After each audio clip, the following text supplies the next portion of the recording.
Beaucoup, Cédric, merci. Tu as déjà dit une grande partie, mais je ne sais pas si on éteint un peu la lumière, peut-être pour. Ah, voilà. Alors, on va commencer par cette petite histoire. Alors, tout ce que je vais vous raconter, en fait, ça, c'est la fin de l'histoire. Et la fin de l'histoire, je suis là.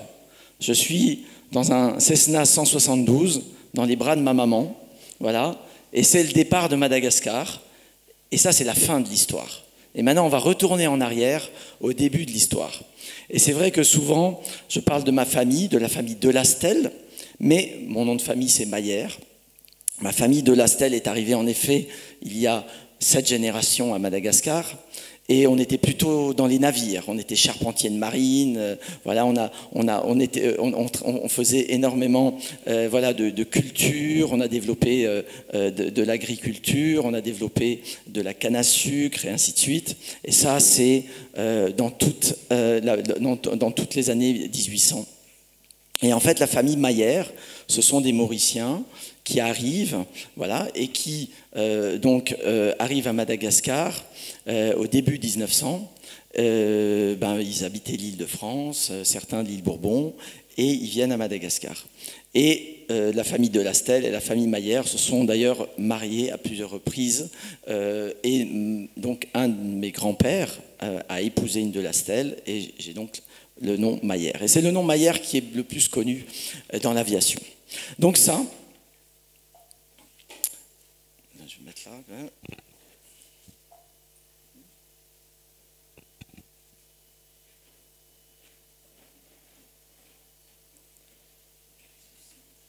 Voilà.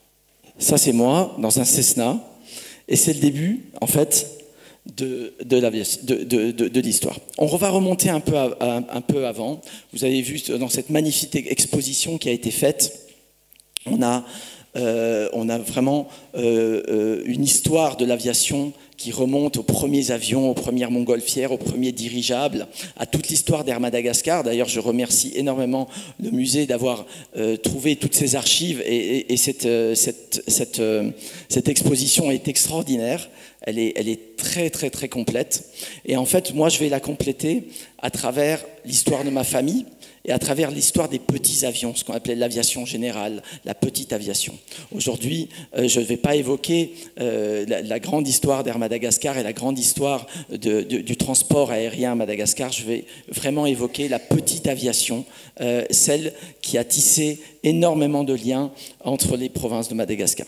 On a mon grand-père, donc il y avait mon grand-père qui était connu, Edwin Mayer, et Percy Mayer, son frère, voilà, et aussi Sidney Mayer. C'est les 3 Mayer qui ont beaucoup piloté. C'est eux qu'on a croisés. Ici, certains dans la salle les ont connus. Moi, je n'ai pas connu mon grand-père, mais certains dans la salle ici ont connu mon grand-père, voilà, et donc pourront témoigner. Et n'hésitez pas, parce que moi, il y a des choses que je n'ai pas connues. Donc dans ce café, j'aimerais bien aussi partager des choses que certains d'entre vous ont connues et peut-être peuvent rajouter à l'histoire. Et c'est ça ce qu'on va évoquer.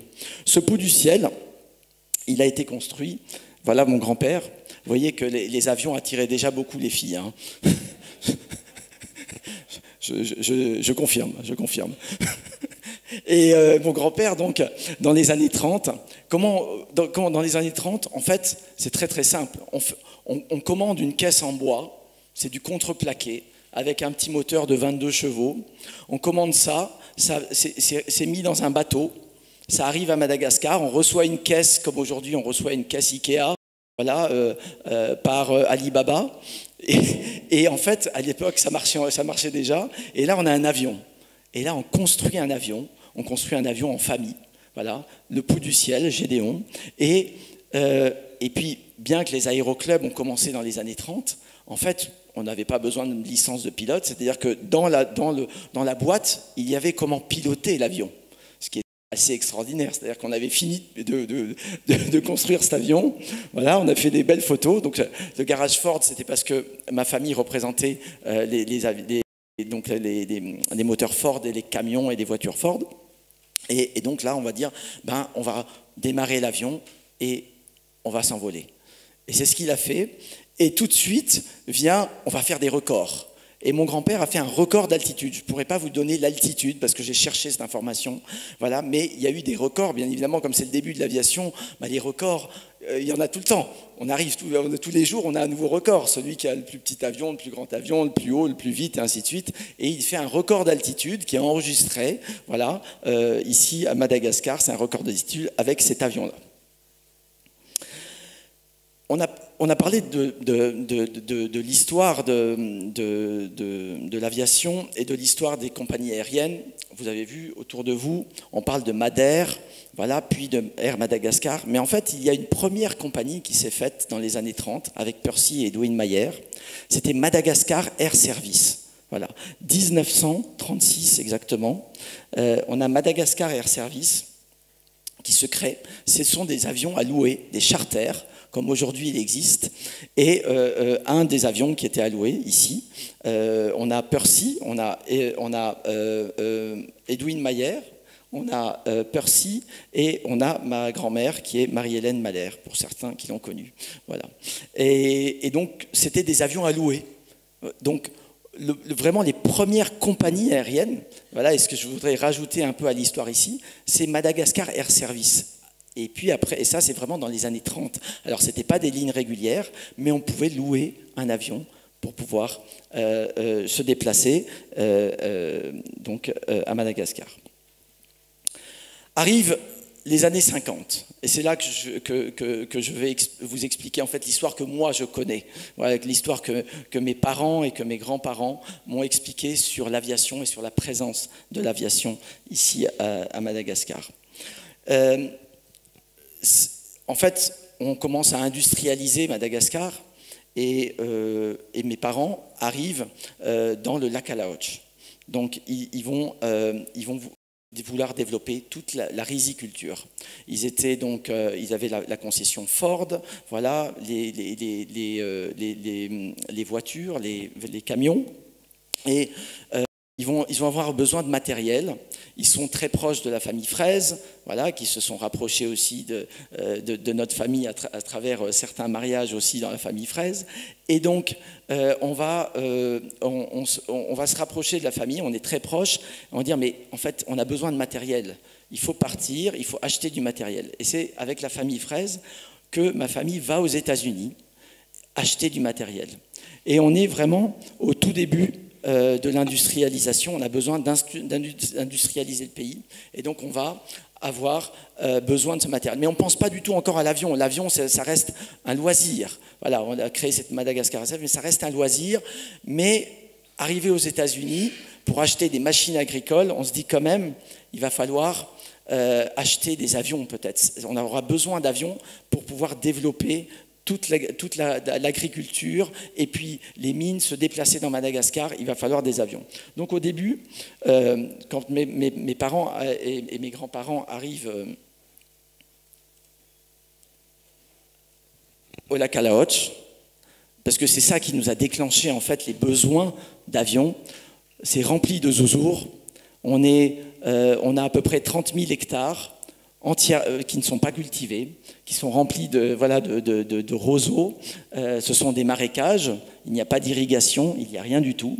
Et là, on arrive et on se dit, là oui, en effet, là, il faut du matériel. On ne va pas y arriver si on veut développer la riziculture à Madagascar, on ne va pas y arriver. Et ce sont des images d'archives, voilà, dans les années 50, avant le départ aux États-Unis, que je vous laisse partager. Et il va nous falloir donc du matériel pour pouvoir créer les grandes plaines rizicoles du lac Alaoch.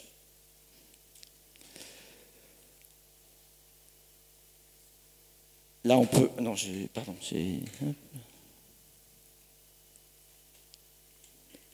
aux États-Unis,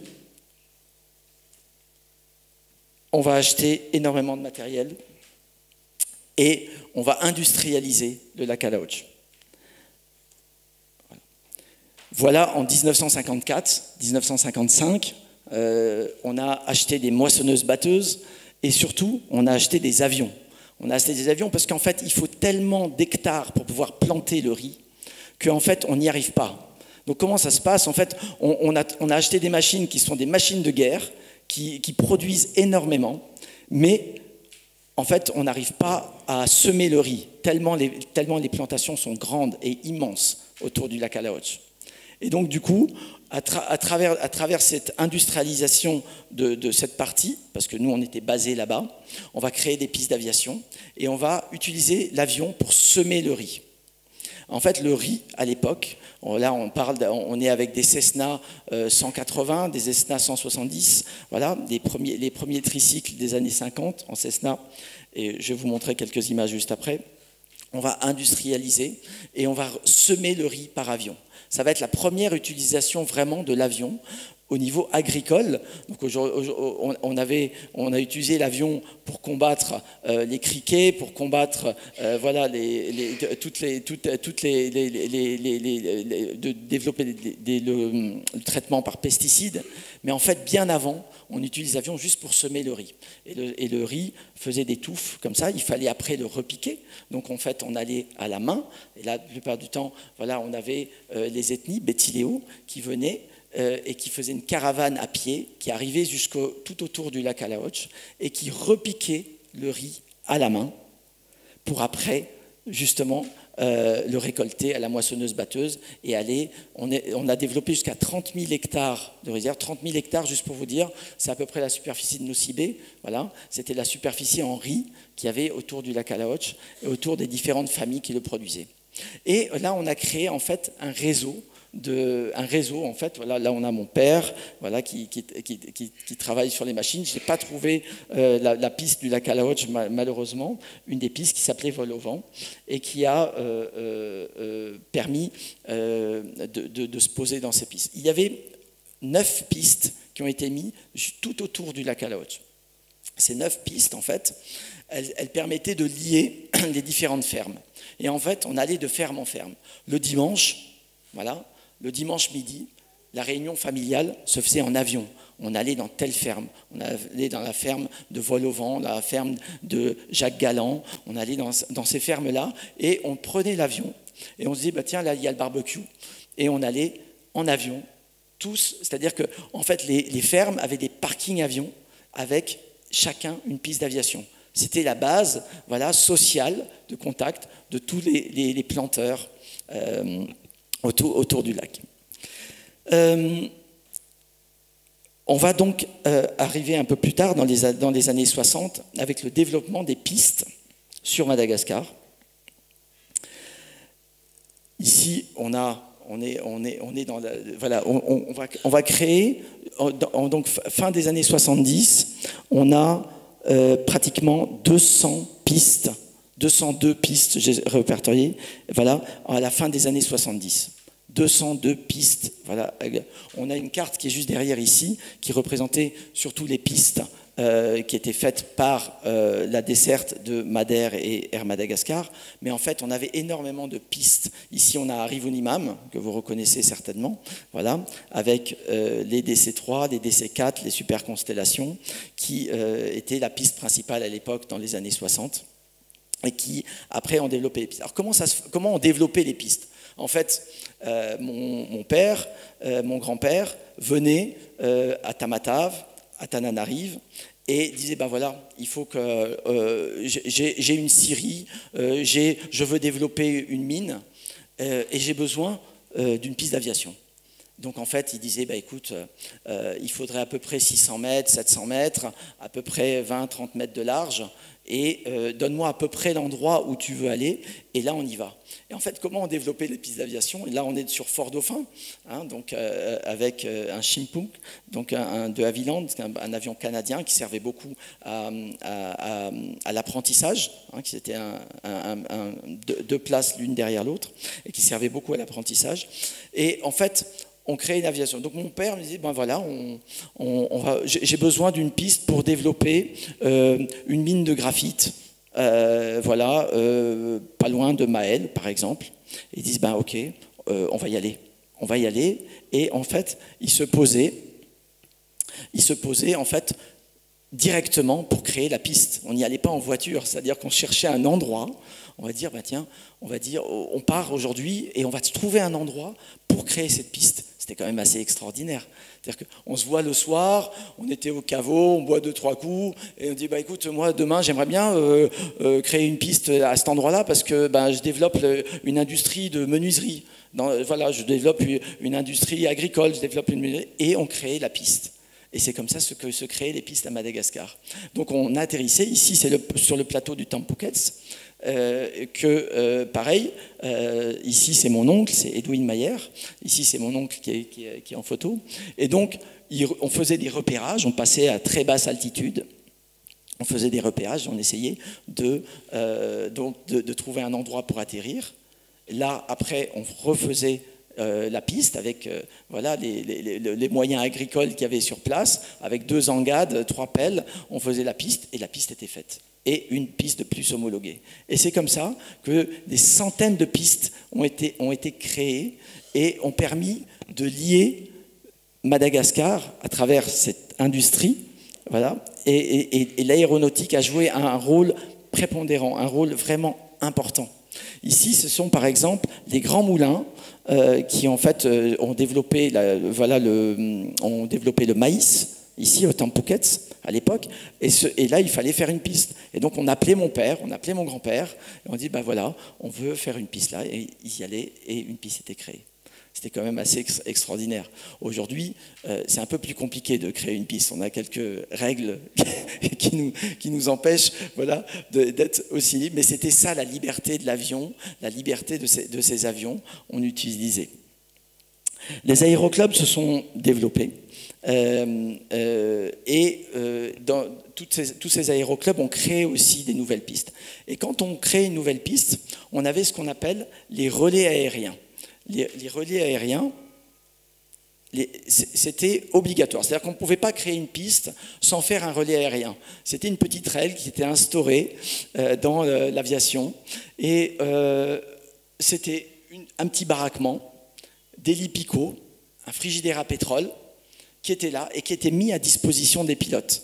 On avait besoin de se poser, on avait à l'époque pas de GPS, il fallait absolument se poser, donc on répertoriait les pistes bien évidemment à la main sur des cartes, et c'était des refuges en fait. En fait, c'était tellement la brousse qu'on avait besoin de refuge. C'est comme un alpiniste qui avait besoin de refuge pour se réfugier. Donc on devait créer ce qu'on appelle les relais aériens. Et il y a eu des dizaines de relais aériens créés dans Madagascar, à chaque fois une petite piste, et puis on savait qu'on pouvait s'arrêter, qu'on pouvait dormir, voilà, et qu'on pouvait redécoller le lendemain parce que on avait un orage, on avait un mauvais temps, on avait une avarie, et il y a une dizaine de relais aériens comme ça qui se sont créés. Sainte-Marie même était un relais aérien. Au bout de la piste de Sainte-Marie, il y avait un petit relais aérien, et la piste de Sainte-Marie, elle a été faite dans les années 30, en 35 exactement. Ça s'appelait le champ d'aviation de l'île Sainte-Marie. Il y avait aussi une autre utilisation de l'avion, c'était le radiotéléphone. Donc comment on faisait en fait à l'époque? On a industrialisé la Kalaoch, on avait besoin de pièces de rechange. Il fallait appeler la société Fraise pour avoir un filtre à huile, un joint de culasse, et ainsi de suite pour les moteurs. Et en fait, il fallait commander ces pièces. Et là aussi, l'avion a joué un rôle hyper important. On disait, il y avait 2 fréquences, il y avait 2 horaires de fréquence, une à 10 heures, une plus tard l'après-midi, qui marchait très mal à cause des orages. Et donc on arrivait avec le radiotéléphone à pouvoir avoir des lignes téléphoniques d'Antananarive. Voilà, c'était le principe de la BLU qui était reliée. Mais en fait, quand il n'y avait pas de propagation, l'avion permettait de faire le relais. Voilà, c'était un relais, du coup, mon père m'expliquait, on décollait, on avait suffisamment de hauteur, on faisait un relais, voilà, BLU, qui permettait, voilà, au radiotéléphone de pouvoir communiquer, et on communiquait dans tout Madagascar, surtout des provinces vers Antananarive, pour obtenir la pièce nécessaire, dire de livrer cette pièce à tel endroit, et puis le lendemain, l'avion arrivait, prenait la pièce, et le dépannage était fait, et les récoltes pouvaient continuer. Encore une fois, aujourd'hui, je pense que quand on a eu une machine agricole cassée quelque part, on ne faisait pas aussi rapide. Et là, on était dans les années 60. Pardon. Donc du coup, c'était vraiment un moyen, l'avion était utilisé, tout le monde pilotait, les femmes pilotaient beaucoup aussi à l'époque. Je vois dans ma famille, Aileen Galland, qui était donc la sœur de mon grand-père, elle pilotait également. Les gens pilotaient, c'est pour ça que tous ces aéroclubs se sont développés. Voilà. On a énormément d'aéroclubs qui se sont développés, chaque petite ville avait un aéroclub. C'était une base de pouvoir apprendre, ça permettait de créer une piste, d'apprendre, et tout le monde apprenait à piloter. C'était quelque chose qui n'était pas exceptionnel comme aujourd'hui on pilote, c'était quelque chose de naturel. Tout le monde pilotait, tout le monde pouvait relier les jours. Et donc, l'avion a aussi servi au loisir. Le loisir, c'était important, c'était le début de l'aviation ici, puis ça a devenu du travail, et puis c'était le loisir. Et petite anecdote, par exemple, sur les terrains du lac Alaoch, ma famille qui était là allait à Sainte-Marie, auquel je réside actuellement. Et en fait, la journée du dimanche, comment ça se passait la journée du dimanche? On mangeait donc dans une des fermes, et puis 14 heures pile, on redécollait. On allait à Sainte-Marie, voilà, où sont différents endroits de la côte Est. On pouvait aller à Fénérive, il y avait une piste à Fénérive-Est avec un aéroclub, voilà, que Point Ferré, il me semble, Point Ferré, il me semble, Charlemagne, pardon, que Charlemagne avait construit pour sa menuiserie. Donc, il avait une menuiserie, voilà, il fait un aéroclub, les gens apprennent à piloter, tout ça, c'était naturel. Ça se créait comme ça. Et donc, on allait et on allait à Sainte-Marie, les hommes partaient à la pêche, les femmes faisaient le ponche coco, le poulet coco, voilà. Et puis, à 17h pile, décollage vers Tamatave, on allait au cinéma du dimanche soir, et le lundi matin, 5h du matin, décollage vers le lac Alaoch, et tout le monde au travail, et les avions resservaient au travail. Et c'était naturel. Et aujourd'hui, on faisait une journée à Sainte-Marie, comme aujourd'hui, pour faire une journée à Sainte-Marie, il faut avoir un jet privé, et c'est très compliqué. Mais on faisait une journée à Sainte-Marie d'une manière totalement naturelle, voilà, et les avions permettaient ça. Ici, je vais vous donner un petit film. Ça, c'est Ambil. Alors, Ambil, voilà, il y a quand même une grande légende que dans la salle, les gens attendent tous. Vous avez un pont.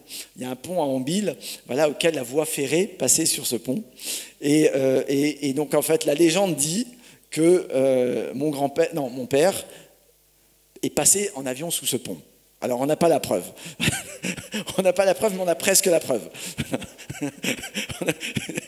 On a presque la preuve. Et en fait, voilà, ça c'est Ambil. Donc ça, c'est un PA-18, si je me sens bien, oui. Et donc, du coup, c'était mon père. Et c'était, voilà, les vacances, les avions, voilà à quoi ça servait. Alors, aujourd'hui, on fait toujours les mêmes choses. Hein. Et donc, du coup, cet avion-là serait passé sous le pont d'Ambil. Je ne sais pas si on a l'image, mais je crois que c'est un problème technique, en fait. Mais en fait, il y a bien un avion qui est passé sous le pont d'Ambil. Aujourd'hui, je vous mets une image d'aujourd'hui. Voilà. Vous reconnaissez, c'est Anakao, c'est le sud. On fait exactement la même chose avec les mêmes avions. Il faut savoir que ces avions qui volent aujourd'hui sont des avions qui ont été construits dans les années 50, qui font partie de l'histoire que je vous raconte, les années 50 aux années 70, voilà, et l'avion qui permettait voilà, de partir en vacances, en villégiature dans Madagascar. Ces avions, ils ont été utilisés, donc il y avait le côté un peu expérimental de l'avion, les années 30, mais les avions des années 50, c'est encore les avions qui volent aujourd'hui à Madagascar. Les Cessna 172, c'est les années 50, c'est les années 50, ça date de là. Aujourd'hui, moi, l'avion dans lequel je vole, il date de 1971, j'étais pas né. Voilà. Ce sont les avions de cette époque, voilà, qui qui aujourd'hui sont toujours dans le ciel malgache, ont sillonné le ciel malgache partout et volent toujours aujourd'hui. Et c'est pour ça que c'était un outil extraordinaire, ces avions. Et on a tout de suite compris, voilà, les gens de l'époque ont tout de suite compris que l'avion allait être un pilier de développement sur toute cette industrie agricole, minière et toutes les exploitations de Madagascar. Il y a eu des accidents. Voilà, mon grand-père est décédé dans son avion en 1968. Percy Mayer est tombé dans la forêt, dans la grande forêt de l'Est, voilà, et a marché pendant 5 semaines, pendant une semaine, pardon, 5 jours, pendant 5 jours, jusqu'à... donc en fait c'était la forêt de l'Est, il est parti de Tamatave, son avion est tombé dans la forêt de l'Est, une panne, et ils ont marché pendant 5 jours jusqu'à Dide. Exactement, si vous voyez cette petite ville de Dide, voilà, dans la plaine qui arrive entre Muramang et le lac Alaoch. Et ils ont marché là, ils ont été retrouvés. Sidney Mayer est malheureusement disparu, lui aussi, dans un accident. Et Edwin Mayer, mon grand-père, lui, c'était en décollant de Sainte-Marie, voilà, avec la famille Smith. Voilà, et la famille Smith, il y avait un survivant. Donc en fait, comment ça s'est passé? Il fallait quitter Sainte-Marie, le temps était mauvais. Et à l'époque, pas de GPS, les rivières permettaient, on volait très très bas, et les rivières permettaient d'avoir des points de repère, hein, et les villages, mais surtout les rivières pour pouvoir remonter dans les hauts plateaux. On prenait le fleuve Maningour, par exemple, on suivait le fleuve Maningour, là on avait un embranchement, et quand on préparait une feuille de vol, on se disait, ok, on suit le fleuve, après on part sur telle rivière, et on arrivait au lac. Voilà, puisque le lac découlait des rivières qui arrivaient à la mer. Donc c'était un moyen vraiment important. Mais il ne fallait pas se tromper, puisque certaines rivières avaient des chutes. Et donc c'était des rivières à ne pas suivre. Il fallait suivre certaines rivières. Donc les rivières ont les cours d'eau. Et puis mon grand-père, il devait absolument se rendre à Madagascar, à Tana, pour pouvoir emmener quelqu'un qui était appelé à l'armée. Et malheureusement, dans le mauvais temps, en suivant une rivière, il a dû suivre une mauvaise rivière. Et c'était dans la forêt de Zahamen, si vous voyez où c'est, la forêt de Zahamen, que l'avion est tombé et qu'on a cherché pendant des semaines. C'est un pilote qui s'appelait Mauresmo et le père de Anne qui a sauté en parachute dans cet endroit-là, qui a pu retrouver l'épave et retrouver un survivant. Voilà. Parce qu'à l'époque, les forêts étaient très denses. Quand on partait, d'ailleurs encore maintenant, pour ceux qui apprennent à piloter, on leur dit, alors pour rejoindre cet endroit-là, à cet endroit-là, tout ça, ce sont des zones inhospitalières. Alors, je vous rassure, c'est plus du tout. Hein. Maintenant, ce sont des déserts. Donc, il n'y a plus du tout de zones inhospitalières, ou très très peu, parce que toutes les forêts ont brûlé. Et donc, les zones inhospitalières n'existent plus. Mais c'est très amusant, parce qu'aujourd'hui, en 2024, quand on apprend à piloter, on nous dit que pour rejoindre Sainte-Marie, il faut faire un tour énorme pour pouvoir rejoindre Sainte-Marie, parce qu'en fait, tout ça, c'est des forêts. Alors, ce n'est plus des forêts, malheureusement. Voilà, il n'y a plus très très peu de zones inhospitalières. Et on devait faire des contours énormes. Et quand il y avait des accidents, on ne retrouvait pas les avions. C'était rentrer dans la forêt et on ne les retrouvait jamais. Je suis allé dans la forêt de Zahamen à la recherche de l'avion de mon grand-père en 2021 et j'ai retrouvé en fait des anciens qui connaissaient l'histoire et qui avaient récupéré un compas, un morceau d'avion et qui était dans une case et qui se rappelaient de l'accident d'avion du grand-père. Voilà. Et voilà en fait la grande épopée de ça. L'avion a eu un rôle déterminant et aujourd'hui, moi je continue à utiliser mon avion, je continue à utiliser l'avion, mais avant, l'avion nous a aussi sauvé la vie. Parce qu'en fait, en 1975, on a dû quitter le pays. On a dû quitter le pays pour aller aux Comores. En fait, le seul bien qu'on avait, donc les plaines du lac Alaoch ont été nationalisées et on avait tous nos biens là-bas.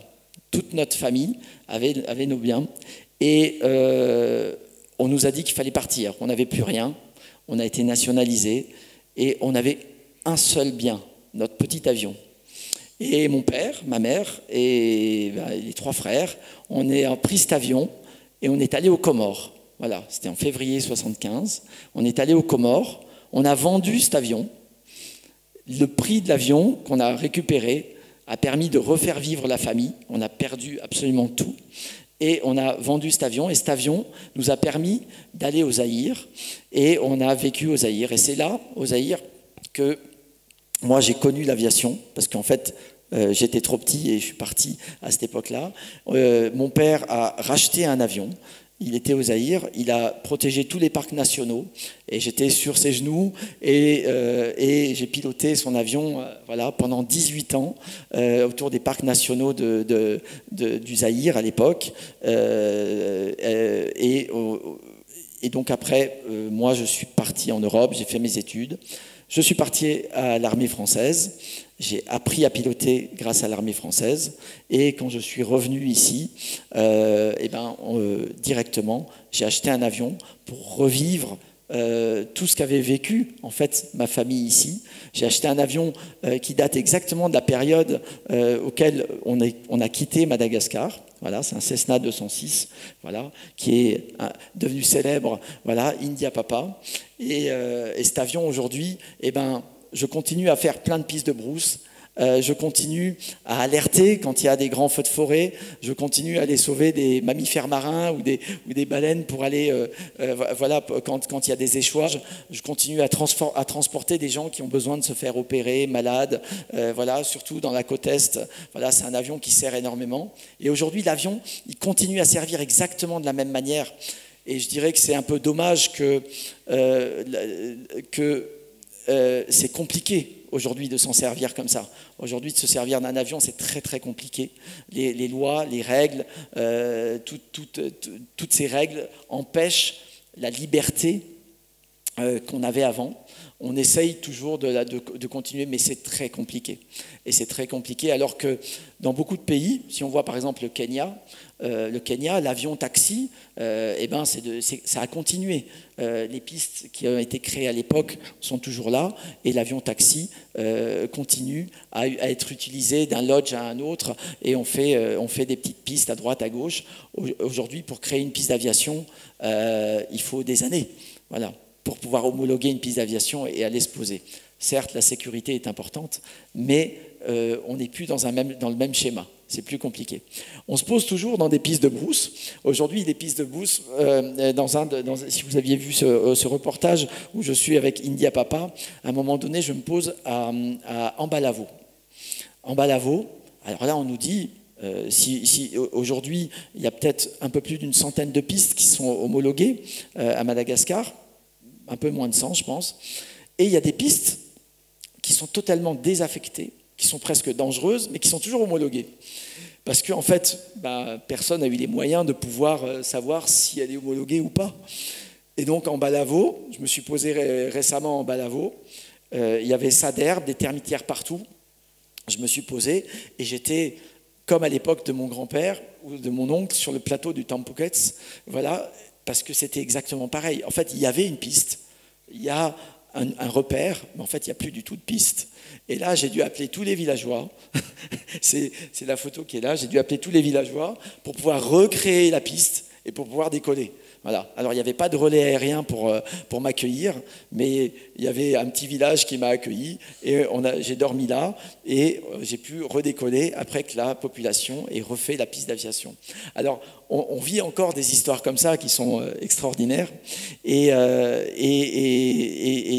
en fait, ça serait fantastique de pouvoir continuer à développer cette aviation générale qui, aujourd'hui, on en a vraiment besoin. On en a toujours besoin. C'est un outil indispensable à Madagascar.